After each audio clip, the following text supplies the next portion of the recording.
Good evening, everybody, and welcome to BattleComm Unity. I'm host Paul. I'm here along tonight with Joe and Henny as usual. Howdy, folks. How's it going? And of course, we have also added in a fourth host that's going to be joining us regularly, and that would be Tuck Davian. How you doing tonight, Tuck? Hey, I'm doing well, everybody. Good to see you. Yeah, Tuck is our roving reporter and for all intents and purposes, the BattleTech version of Wolf Blitzer, which is not actually something that Clan C Fox tries to sell to the Wolf Empire for their second line detachments. I'll take it. I'm going to start the stream off today while talking a bit. Well, I'm just going to announce the winners from the Northern Assault tournament at Nova that was being hosted by Army Painter. No, not Army. The Armed Painter. Yes, through Fortress Miniatures and Games. If you've ever seen my handwriting, folks, you can understand why I would make that mistake. Unfortunately, I think it was my handwriting that caused that, so. True. In first place, we have Stephen Mobius, or Mobes, Moebes. Jay Hamstock came in second, and Jay Brooks came in third. I'm going to highly suggest, gentlemen, if we can't find more diverse names, then you two have to have a Bachal off to see who gets to hold the J. Yes, and who will be henceforth forced to either use their entire full name or just a J period, one or the other. But yeah, today we're going to look a little bit at the periphery. This is basically because we have brought a Lance pack that is unofficially the periphery Lance pack. And we're going to talk a little bit about the Taurian Concordant, which I postponed from last week after looking at some of Red's video. So I don't know too much about the Taurians. I have my own awareness of them. I have caught some of the videos so far. Red, if you're out there watching in TV land, feel free to call in and elaborate or correct me on anything I get wrong. Starting off, though, with the Taurians in mind, my question of the day. Centuries before the clans even existed to conceptualize the totem mech, the Taurian Concordant made a design that was basically the first chronological instance of a totem design in the BattleTech setting. I would hope somebody out there can answer this slightly deep-cut question. Okay, probably really deep-cut question. What the age Go ahead and leave your war, answer in the chat. What the Age of War era totem mech for the Taurian Concordant was. And I can come back to that in a little bit if we don't have an answer. All right, and while we're waiting for an answer, what do we want to hit up first? Are we doing the heavy recon lance? Yeah, we can start in on the heavy recon lance. I'll let you talk about the charger, and then if nobody's answered by the time you're done, I'll come back to mine. All right. So I am extremely excited about this pack. The entire periphery bend to tonight was probably inspired.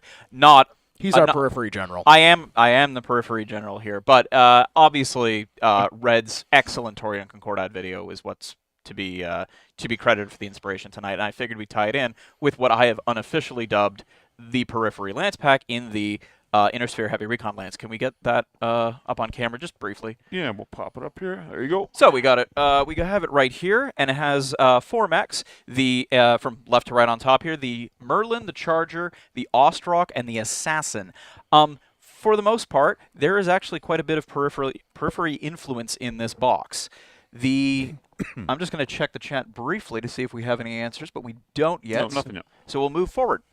For the most part, the mech that's going to draw the most people to this box is going to be, for certain, the Charger. The Charger is it's the crowd pleaser. It's the mech. It's the 80-ton scout mech. Everyone finds it funny. It's amazing. It's 5 small lasers that moves 5'8", and it's terrible. And it's hilariously terrible, and everybody likes the Charger. Everyone wants to use the Charger because it's hilarious to slap that thing down on the table and then make your opponent either wonder what's wrong with you or actually not take it seriously enough, and maybe you do get a lucky punch in or two. The Charger has some uses, especially in like tournament style play, because if you need something that can get on fast on an objective and hold it without being easily discouraged and pushed off, the Charger's one of those. It's also pretty brutal in hand-to-hand. As far as its weapons array in the original stance, that pop gun armament is, well, I hear the small laser often referred to as the emotional support weapon. The Charger is, for all Heard intents you. and purposes, the crazy cat lady of the BattleTech universe, packing 5 emotional support weapons. So to touch Lord. on with the Charger, back in the day when that mech was designed, Tuck will probably understand where I'm coming from this. A lot of these mechs in BattleTech are not made for the game.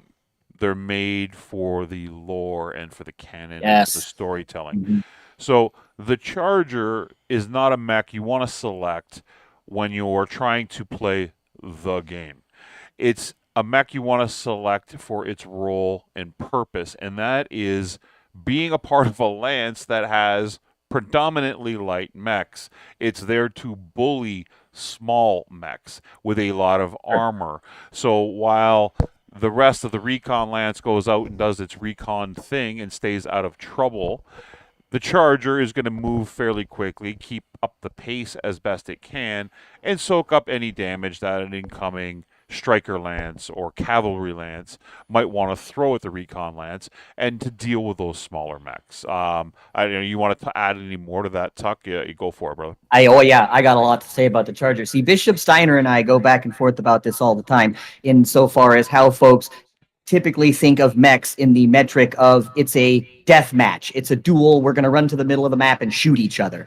And they never consider, well, okay, how, and you just hit the nail right on the head there for the lore purposes. How would I field this unit? You put him in a light scout lance like that, and you send that lance in to do what that lance is supposed to do. He's going to be a powerhouse in that format.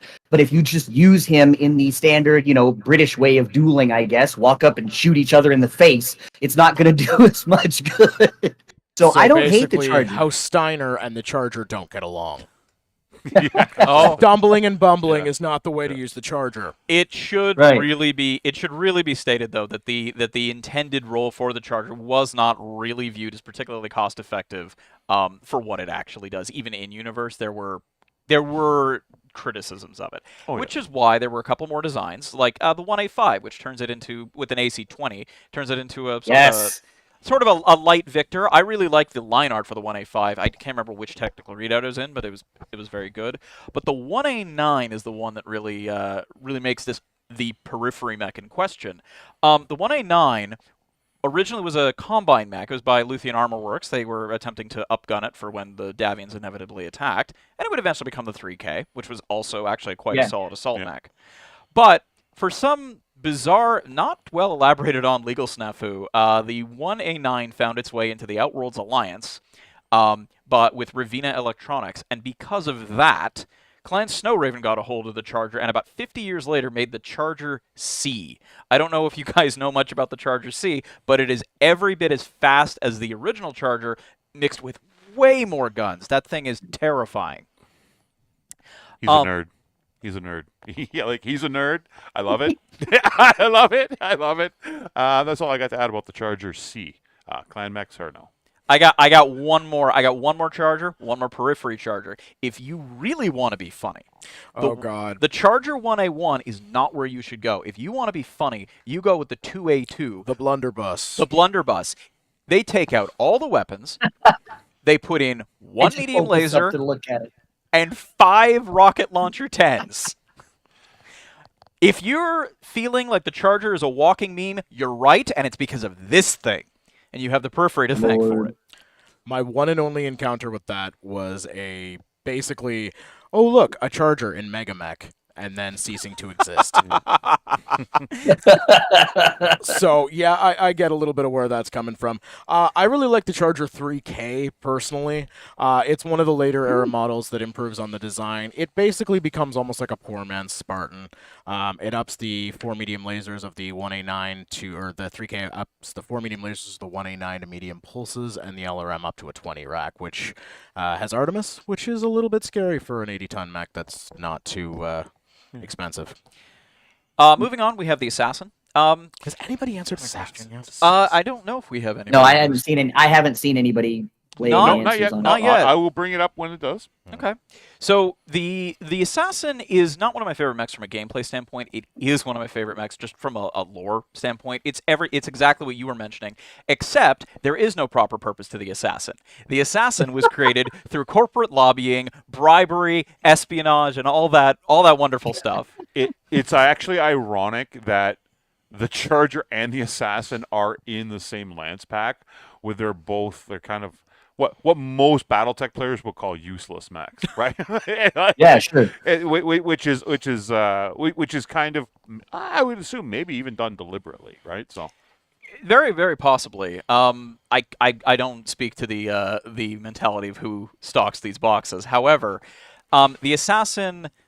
The assassin was one of the few mechs in BattleTech that had its numbers dwindle, not for any normal BattleTech reason. There was no factory destroyed. There was no upgrade that made it obsolete. It just sucked. It sucked, but the factory that made them was put under investigation for quality control, which almost never happens and is hysterical. So what does the assassin have to do with the periphery with this box? Honestly, it's the odd one out. There's always an odd one out in these boxes. I think this is the case. Yeah. The periphery gets access to the original, but none of the variants, nothing special about it. Let's see. Honestly, the last thing I have to say about the assassin in my notes here is that hobbyists, if you paint the cockpit wrong, you have TRO 3025 and 3050 backing you up. Don't worry about it.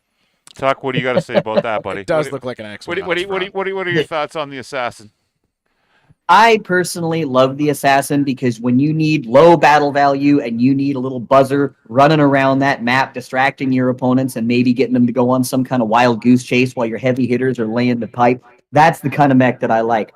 And I've used it. In fact, I have a battle rep on it where I used it for that exact reason, and it survived the entire time. And I think that mech was even responsible for the destruction of a rifleman. So it's one of my favorite things. It just and see what I can make anybody do about it. Because eventually, if you don't do anything about it, it's still 5 points of damage from the mid laser. You still got your SRMs and your crit seek in there. I know Bishop Steiner doesn't believe in that, but I do.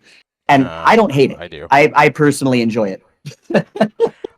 Yeah, I think you kind of nailed one of the actually good points about the assassin there, which is there is some value to having a mech that everybody discounts and nobody pays attention to. There is a reason that one of the units with the highest kill counts on our table here at the Fox studio is a Merlin and another is a Locust. It's because people look away from them and don't think they're going to be God, that that scary. is so important. That is such a huge point. Like, so many people don't even think about that. The other thing with the assassin, there's never a great version of the assassin. There are some okay versions that come out in later eras, but I will say that OSHA violations aside, at least the clan invasion version of it's not too terrible. The medium pulse laser and LRM-10 with Artemis and the movement profile of the assassin basically makes it a faster, slightly better armored version of the Valkyrie. And, you know, that's not a bad spot to be. That thing's going to chase you around. You're not getting away from it. You have to kill it or it kills you. Yeah, the Assassin, like the Charger, use it for its intended purposes in narrative play. Great mech for a role-playing campaign. You know, you're not going to be the difference maker in a straight-up fight, but you're going to have the ability to act as a cavalry unit, act as a striker unit. You have the ability to bully lighter mechs, and of course that's always been the intention of the Assassin. It's a 40-ton mech that is just it's there for a recon purpose. With a little bit of bite, and hopefully it can take out a Rifleman. a rifleman, but no. In all honesty, like for a light recon lance, it could take out the command mech and a light recon lance. Right? It's called the Assassin because it is made to hunt recon mechs, but I think its real purpose on the battlefield, in my opinion, when you're bringing this guy, is basically to be a carrion eater. This thing is a vulture that is going after whatever wounded creature has been run off from the herd and is trying to get away, and it's probably not outrunning something as fast and jumpy as the Assassin. Yeah, that's true. I can see that. So speaking of surprisingly fast but not particularly jumpy, we have the Ostrock in here. The Ostrock is wonderful. It's the most famous of the Ost mechs. At least it's the most numerous in canon. but as far as I'm concerned, it's my favorite. I think it looks excellent. Awesome. Excuse me. I'm sorry, what did you just say? I said awesome. Oh, okay. Well, we'll get to the Sorry, I Ostsoul called at you an some ass. point. No, I mean, no. You called me an Ostsoul. That's Yeah, that's there we very go. rude. Yeah. I like the Ostrock a lot. I think it's incredibly stylish. I think it's an excellent brawler. Most of my experience from it, though, actually comes from Alpha Strike, where it actually functions a lot more like the Flashman, a much more where it can control range. It moves extremely quickly, and the subtleties of Alpha Strike being as they are, being able to decide exactly when you get to take your engagements at long or medium range is extremely important. For that reason, I really like it.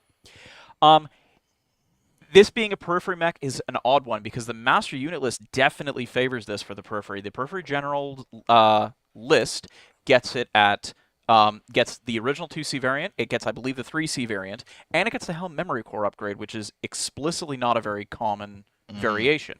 I'm not entirely sure why this is. I'm curious, but I've done a fair amount of reading into it. I can't find out why. It's probably a production factory somewhere out on the outskirts of the backside of civilization. I love the Ostrock, honestly, as much as I may prefer the Ostsoul slightly. The two battle buddy together really well, although it's not always easy to justify having two semi-rare mechs together in the same lance. But it's not that unusual in some of the Draconis Combine forces, so I like having the two together as battle buddies, the two kind of slimmed down flashmen. Basically, it's just a flashman and a half that can go in two different directions. I myself, I would say the Ostrock is a traditional line mech. If you were gonna write lore and write campaigns, those are the kinds of mech you want in your battle lances. Whereas the Ostsoul itself is more of a meta mech. It's got better game purpose than the Ostrock. Yeah, I can see that. But the Ostrock is very, very, very good. I'll pass that over to you, Tuck. What's your concept on it? The Ostrock's a solid mech. I mean, just a standard 2C is a good brawler, and I often am looking at it from like a campaign standpoint of what mechs am I going to throw at my players this time that they haven't seen in a while. I don't like to put them up against the same things all the time. Yeah. And so that guy's a solid unit for that. He can get in there. He's got a couple of lasers, large lasers, SRM. He can deliver a punch. He can fire these things. The upgraded one with the large lasers, or the ER ones, I mean, I like that too. But my favorite thing to use with that is the quirks, where it has the low, narrow profile. So any shots that you make on it, when you hit exactly, it's half damage. I've never understood why it has those particular traits, especially looking at the new design, but I'm not going to complain that they're there. No, like I said, It's already fast, and then you get this. The two Osts function really well together, especially if you've got like a Lancelot or something else in that grouping. The reason the Ostrock is nice, I mean, yes, you do. I will say I prefer the Ostsoul, and it is like ridiculously well optimized for gameplay. It was clearly made by somebody who was a gamer first as opposed to a lore guy first. But the Ostrock has the ability that, as you've said, Bishop may disagree with us on this, but the Ostrock can crit seek for the holes that are punched into it by the large lasers from it and the rest of its lance mates. Yes, I agree with that. I was You open actually up the gonna hole, say you that. shoot the missiles to find them. Yeah, I was gonna say that it has its ability to do its own crit seeking. It's gonna do chunk damage, and you fire SRMs. If you have a medium mech in the lance that is gonna be popping SRM 6s and whatnot, like a Wolverine or something like that, it continues to add in that redundancy. Yeah, right. KTO 20 and an A-rated regiment with a couple of Osts, that'd be pretty terrifying to deal with. And expensive to field. All right, last but not least, we're about to come to the Merlin, which means I'm going to take a nap because Joe's going to talk for a really long time. I will do my best here, about but his pet Outworld's mech. Right, I am a fan of the Merlin. I got to hear this. Yeah, so I will have a bonus question as well. Actually, before you go to the bonus question, before you get to the Merlin, let's have a repeat of the question of the day here for the last portion of the show tonight. Sure. That way, because we still haven't had an answer on that, so I'll pass it back over to Henny. All right, if we don't get this by the time we're done, by the time we, deal with Grandpa Joe's rant on the Merlin, I will just go ahead and give away the answer. But what Taurian mech crafted during the Reunification War is essentially the first totem mech created within the BattleTech universe? All right, so that is what is the Taurian Concordant totem mech? And we'll move on now, and you can talk about the Merlin too. All right, we'll pass things over to Joe now. He's so excited. I am so excited. He can't stop smiling, and he Well- lost the ability to speak. So we're gonna throw it back over to Joe. Okay, Joe. Here we go. Let's talk about the Merlin. You should throw the swag on the table onto the camera first. All right. So on the left side, what we've got next to the new BattleTech Legends 2 book, we have just some swag from a certain faction that I am the world's strongest advocate for. I am a big fan of the Outworlds Alliance, and the Merlin is the first. It is the first mech made in 200 years in the setting. It actually is not an honor that belongs to the Hatchet Man. Yeah. So it was the first mech developed by Mountain Wolf Battle Mechs in 3010, not 3023 when the Hatchet Man came out. And I'm I have to have some point of pride for this faction. They get so little. I'm going to be real with you. They are very poor. They are the true underdogs of the setting, not the Capellans. But in essence, this is just an up-armored Vindicator. It's not a particularly flashy mech by any stretch of the imagination. It does its job well. It's a generalist. It's got one PPC. It's got one LRM-5, a couple of medium lasers, a flamer, and machine gun. All that it has going for it is its durability, and that's enough, honestly. The Vindicator is solid enough as a mech as it is. You bring a little bit more armor to the table, it does its job tremendously well. The other thing that really caught me, apart from the fact that it is the mech of the Outworlds Alliance, at least until the whole Raven Alliance thing kicks off, is I liked. There was a story in Shrapnel by I wrote it down. Where is it? Russell Zimmerman. Well, what? Oh, hey, Russell. Which was done in Shrapnel 11. It was called Seal the Deal, and it was not a. It was a very understated story about Brandon O'Leary pulling his company out of the financial mud to develop the Merlin, and I thought it was excellent. It was my favorite of the Shrapnel. The Shrapnel stories that I had read, and by that point I was 6 or 7 issues deep. The Merlin's an excellent mech, but it's not going to be what's selling this pack. It is what's going to sell the pack to me. So if you want extra chargers or something, you just become friends with me, and I will just provide you with the 8 or 9 extras that I'll have. So mind if I barge in, sir? Go nuts. We have an answer on the question of the day, but it's one of those I got to go to the judges. Besker says Taurus. Beskar is very close. That's the name of the. Okay, I was afraid of that. Beskar is very close, but incorrect. So we will finish our little bit on the Merlin, basically being, what the Shadowhawk should be, or being, like Joe said, a better Vindicator. I'm a big fan. It's sold quite a bit to the mercenary market, so even though it proliferates out in the periphery, it's fairly reasonable for you guys in the inner sphere to have a few of them kicking around in your merc units. Just a solid all-rounder unit. Not terrible. Cool-looking mech. I like the weight class, actually, because there's not a lot of good mechs in the 60-ton range, and it's a really solid one. All right. Did you have more to say on That's it. the I Merlin? managed to condense my insane rambling on the Merlin into that much. Unless Tuck's got something to say about it as well, I think we can move on. I do have a fun fact about the Merlin. The Merlin Done. was the first mech that was used in the example of how to build your own in the old Battle Droids, BattleTech 2nd Edition rulebooks. The Merlin was the template they used. Yes. Mm-hmm. Correct. I will give one more little bonus mini trivia question since we are talking about the Merlin and we are also talking about, it's not actually in the Shrapnels, it is in the Eridani Light Horse anthology. But which scion of the Outworlds Alliance royal family, Joe, you're not allowed to jump up and down and scream on this one. No, I got to get mad at you for using the her- word royal family with an elected president. Which nepotism baby of the Fine. Okay. of the Avalar family takes her Merlin into the service of the Eridani Light Horse? Pretzel Bear says the Toro. Pretzel Bear is correct. We answered the first question. Not the second one, but that's okay. The first question we like. Yes, thank you, Pretzel Bear. So the Toro is a tough ish. It's decently armored with 6.5 tons for a 35-ton mech. For its primitive era, that was pretty substantial. It's well armed. It packs a PPC and a pair of LRM-5s. Unfortunately, not quite enough heat sinks to fire both at the same time. So sad, but yes, it is a very effective light fire support unit. The Taurians made them for the Defense Force and almost exclusively equipped their troops with them. They would deploy them in maniples where lances would be mutually supporting for each other, able to fall back and advance as need be to kind of draw the pressure off of each other, made necessary by the fact that it is still only a 35-ton mech, even though decently armed and armored, and because it completely and utterly lacks any sort of short-range weaponry, not even the emotional support lasers that all went to the Chargers.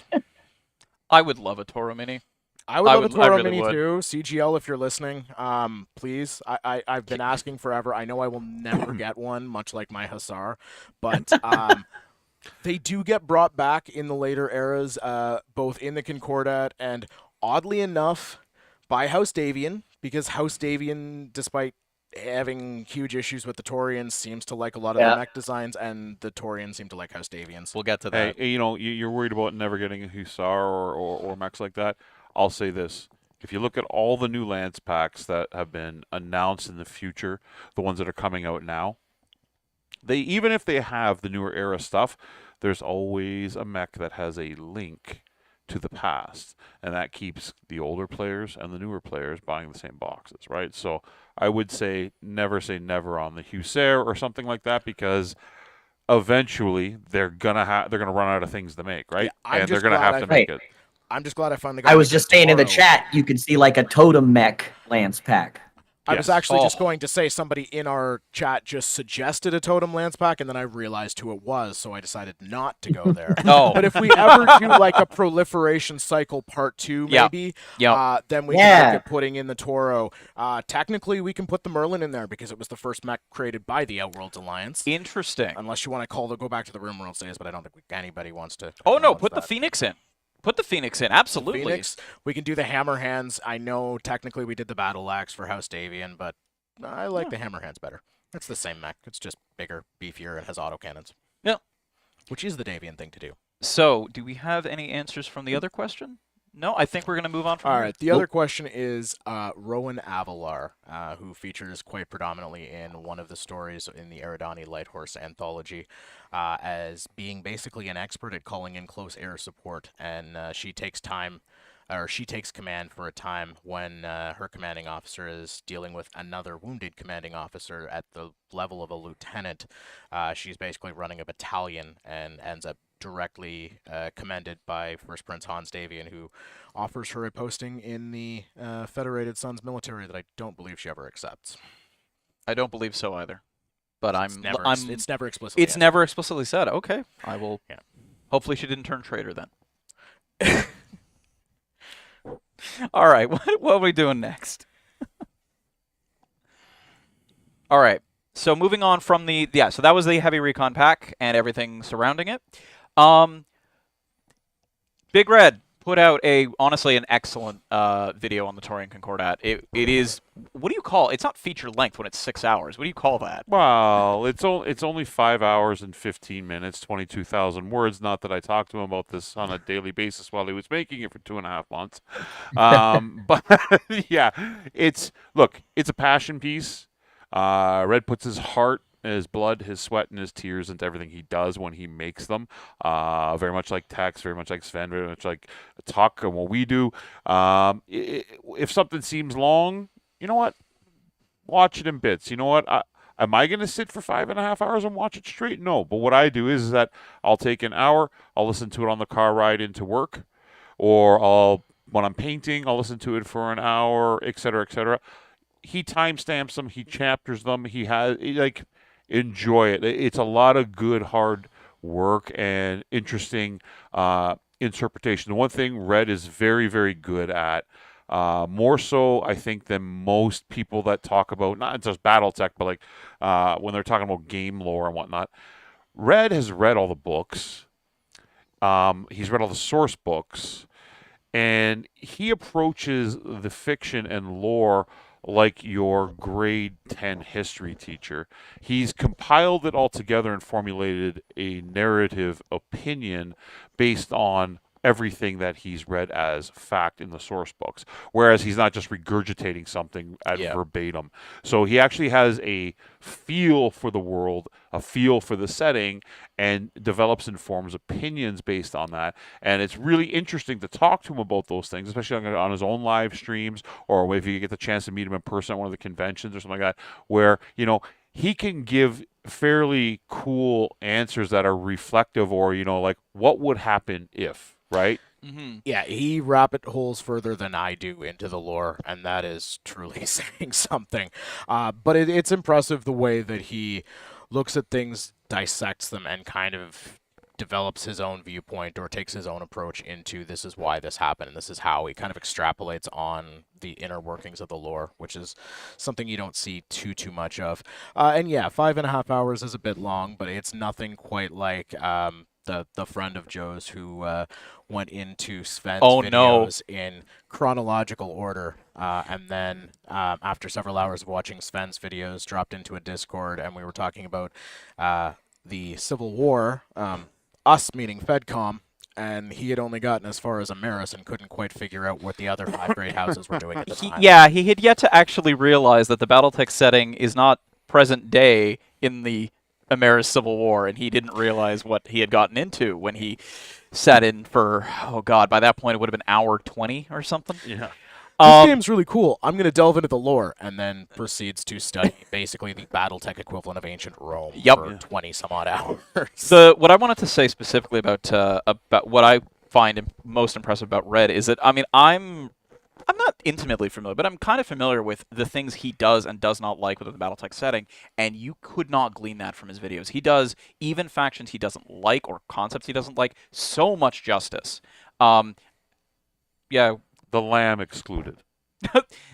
I haven't been there for that. I haven't been there for any of that. What came to mind with me, I mean, Clan Wolf. I think his Stone Rhino video definitely touched on Clan Wolf a little bit, even though it was mostly Smoke Jaguar. Yes. The Stone Rhino video is another one of the massive projects he's done. It's probably, though I prefer the subject matter of the Concordant stuff, I think the Stone Rhino is easily his, to me, it's his best work. They're both great videos. The Taurian one actually was carrying me through an entire painting sprint this last week. How much detail do you want to go into the Concordant itself surrounding that video? It's up to you guys. I mean, I'm not going to go too deep into it. Most people out there just know it as the source of the hippity hoppity get off my property memes, or the blame Hans Davian for everything meme. Right. I know a little bit more about it. I mean, in terms of periphery states, it's kind of an interesting state. People call it Space Texas. I'm of the opinion it's maybe Space Alberta or something along those lines. But ultimately, at the end of the day, it's the largest, most militant of any of the periphery states. They have the closest to an inner sphere level of tech. They have the best manufacturing and military education in their area. They have a great literacy level, actually better than House Davians. And they do have a rough history with House Davian that they blame for pretty much all of their issues, like an angsty teenager blames their parents. The Concordant itself is a real testament to why I think the periphery needs a little bit more love. I mean, my biases aside, there's a lot of tragedy that has gone over in Red's video and a lot of the other content that's out there in the source books. The original Taurian state, when it went to war with all of the Star League, yeah, it was going to get slaughtered. But the thing is, it had been built up. It was so prosperous before the reunification war. It would have been able to beat the Davians in a straight conflict by themselves handily. It was only the back of the SLDF that caused that to happen. And as a result, you get to see this arc of their rise, their fall, the tragedy that was brought on from outside forces with the Star League, inside forces as they started to crumble. It's an excellent. It's got an excellent story by itself. I definitely want people to know the Taurians for more than just the funny shotgun get off my property meme. And Yeah. I think all the Periphery nations need that much love to them, both both from the fan base, and I'd love to see CGL give it more attention. But the Marian, the Marians. I meant to say the Magistracy. Canopus deserves that level of love too. Honestly, I'm happy that the most popular that the BattleTech video game that came out in 2018 doesn't feature a Periphery state that was given. It's not one of the three big ones right now, but it introduced a lot of the players to the Taurians there, even though they're, You had significant Taurian presence, and you had significant Magistracy presence in that game. Exactly. And yeah, you were mostly operating out in the Periphery. There were entire Innersphere states that literally are not on the map in any of the vanilla campaign modes, or quick action modes, career mode, I should say. I don't know if we need to get into the minutia of what the Taurian Concordant is today, but I think I've said my piece on why they're important to me. Yeah, and I mean, the Taurian, like I said, they're an interesting state. They have this not lost. Well, they have this kind of aura of lost grandeur, and a time where they were like the pre-discovery of alcohol Ireland, the ancient. I'm kidding. Sort of. That's a Family Guy reference that nobody would have got, but that's okay.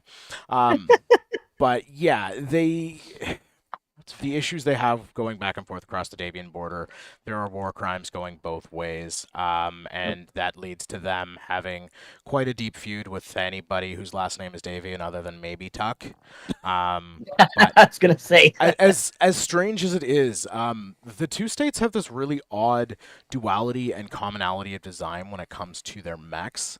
As I said, House Davian's one of the ones that in the later eras after the discovery of the Hegemony memory core, they start reproducing the Toro. And they create some really interesting updated versions of it.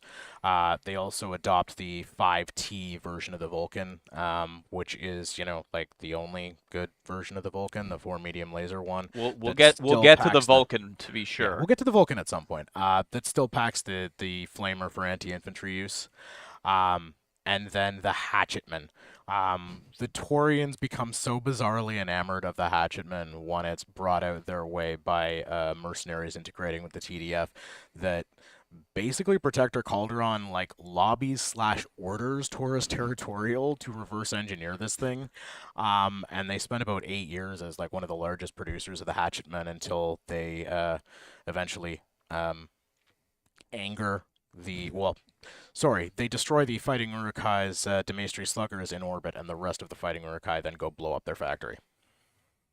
All right. Well, I think we're going to kind of wrap it up tonight. We'll talk briefly here anyway about recent events, things going on here.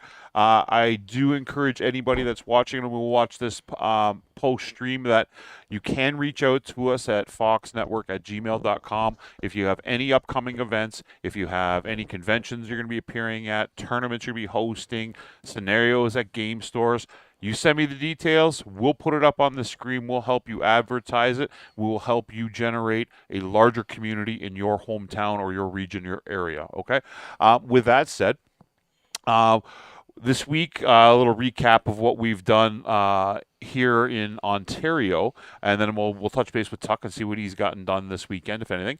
I ran the game at the Albion again this weekend, the Trading Post, which is Tommy Gofton's store/cafe for gaming. It was a second weekend in a row of vehicles dominating mechs, playing Alpha Strike. It was a lot of fun. I'm learning a lot of tricks and abuses to use now that we have more miniatures for vehicles available to us from Catalyst Game Labs. Hover tanks, hover tanks are a thing, and they're a lot of fun. If you tuned in to Friday Night Aces this week when we did our stream with Tommy and Jesse just ran our Wednesday night game down at the Hairy Tarantula in downtown Toronto. We had quite the turnout. I believe there was 18 people there this week. It's a good thing for downtown Toronto. There hasn't been a big BattleTech scene in the downtown core. for quite some time, and to see a lot of new faces come out, a lot of people we met at Fan Expo, a lot of people we've met at different events that Yep. we've put out over the last year.